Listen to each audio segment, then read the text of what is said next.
Rats of Dollay Shah. For this one, I have to warn you beforehand because this will blow your mind and leave you astounded. So according to the legend, there lived a saint called Dollay Shah in Gujarat, Pakistan, who took in a child discarded by family because he had a condition called microcephaly, in which the head of a baby stops growing and they start resembling rats in appearance. The saint had a penchant for abnormal children and believed that they were human beings of different abilities. So villagers started calling that child Rat of Dollay Shah. Following the death of the Sufi saint, the deformed children were associated with him and fabricated tales were weaved. Reportedly, infertile from across the country flock to the shrine in the hopes of having a normal baby. Other pilgrims bring in their sick infants and hope of their bright health conditions in the future. The shrine of Shah Dollay is considered as the abode of fertility for women, but here's the twist. Prayers are supposedly answered only under one atrocious condition. The women must donate their first child to the shrine. It is believed that otherwise subsequent children will be born with deformities. Hence, the first child must serve as one of the rats of Shah Dollay. They are then subjected to artificial microcephaly, wherein an iron band is placed on their head to prevent the normal growth of the cranium. The child goes through a lot of pain and ends up abnormal, looking like rats of Dollay Shah. These unfortunate children are draped in green cloaks and forced to beg around the shrine and across the country. Since people live under the notion that ignoring these divine creatures may invite doom, they fill the begging bowls of children with cash and coins. Criminals in Pakistan have also been creating artificial rats with the sinister objective of minting money. The children are coerced into begging on the streets, with begging bowls in their hands. Before we continue to the next tradition, please make sure to like the video and subscribe to the channel so you can stay updated with our latest videos. Lip plate tradition. The lip plate tradition, also known as lip stretching, was a distinctive practice observed among certain African tribes, notably the Mursi and Suri people. This tradition involved inserting progressively larger plates or discs into a pierced hole in the lower or upper lip. With the passage of time, the plate size is increased, resulting in a dramatically elongated and protruding lip. This custom has been practiced for generations, with its origins dating back hundreds of years. Primarily found in Ethiopia, particularly in the Omo Valley region, the lip plate tradition holds deep cultural significance for these tribes. It is considered a form of adornment, a symbol of beauty, and an expression of cultural identity. The larger the lip plate, the higher the social status or attractiveness of the individual. Despite its visual impact and potential discomfort, the lip plate tradition continues to be embraced as an integral part of the cultural heritage of these African tribes. Foot binding. The practice of foot binding, a deeply entrenched tradition in ancient China, involved the intentional deformation of women's feet. Dating back over 1,000 years, foot binding was prevalent in various regions and among different social classes until it was officially banned in the early 20th century.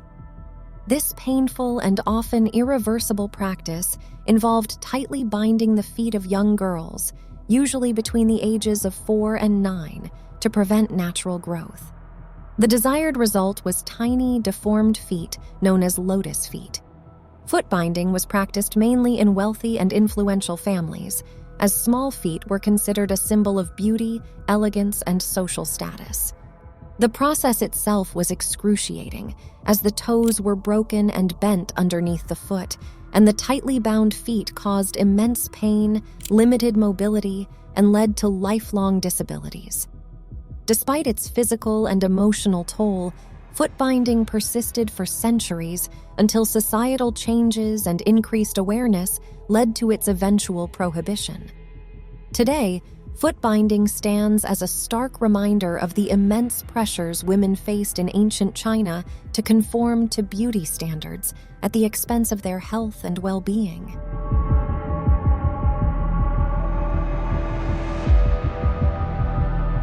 Neck elongation.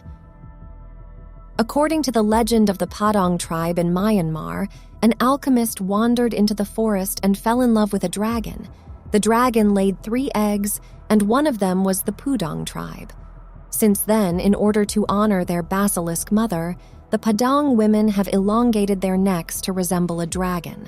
So all the women are considered dragons, and all the men are alchemists.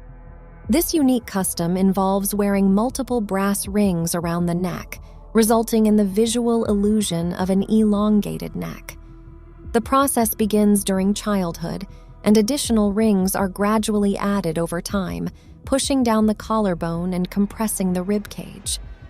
While the practice may seem unusual to outsiders, it holds profound cultural significance for those who engage in it.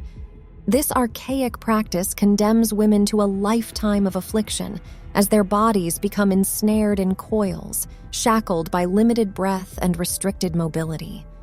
It is a tragic spectacle that renders them nearly incapacitated, imprisoned within the confines of tradition's cruel grip, their vitality stifled, and their freedom eclipsed by the weight of cultural expectations.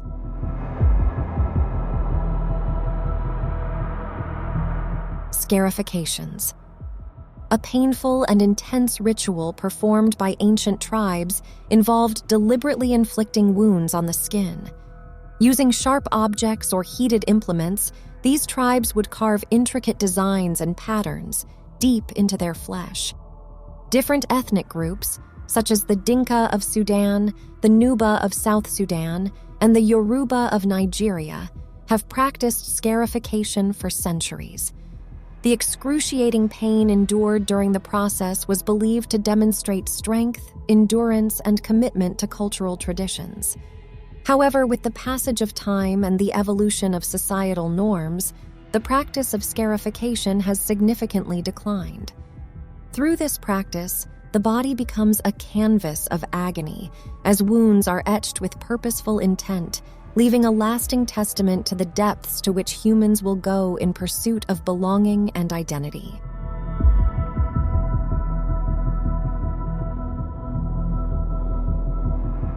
Gloves of bullet ants.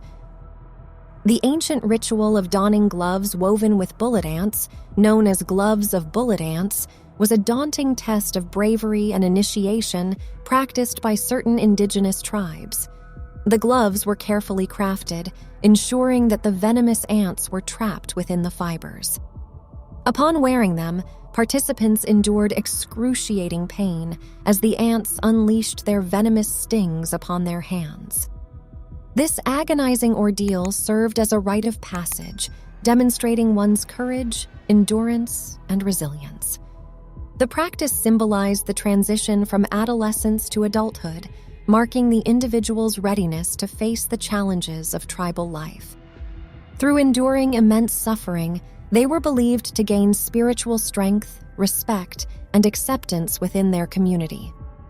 While this ancient practice is no longer widespread, it stands as a testament to the profound significance tribes placed on physical and mental fortitude in their cultural traditions.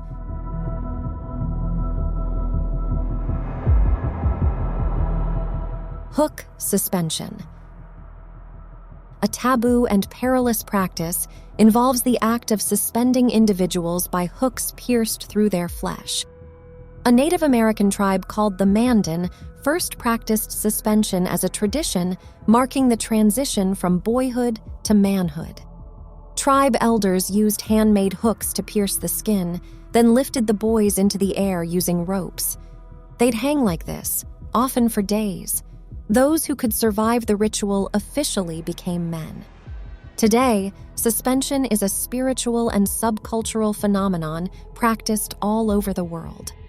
For some, it is a deeply personal and spiritual journey, seeking to challenge their own boundaries and explore the depths of their physical and mental endurance. It can be viewed as a form of self-expression, a way to confront fears, or a means of seeking intense sensations and catharsis.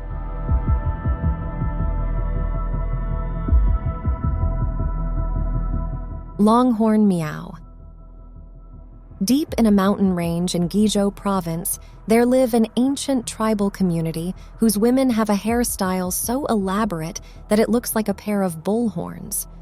Over generations, the ancestral hair is passed down from mother to daughter to signify the continuance of life, and then they use it to make the headgear by coiling bundles of black wool string mixed with the hair of ancestors around a wooden horn-like ornament, which is then secured on top of the head with white string. This is the distinctive identity of the Longhorn Miao tribe. The longhorn headgear, weighing up to 6 kilograms, demanded extraordinary endurance from the women who adorned themselves with it in pursuit of beauty. The arduous task of carrying such a substantial weight atop their heads throughout the entirety of each day presented considerable challenges. Deviation from this custom was met with punishment. Thankfully today, wearing longhorn headwear is limited to special occasions and cultural celebrations.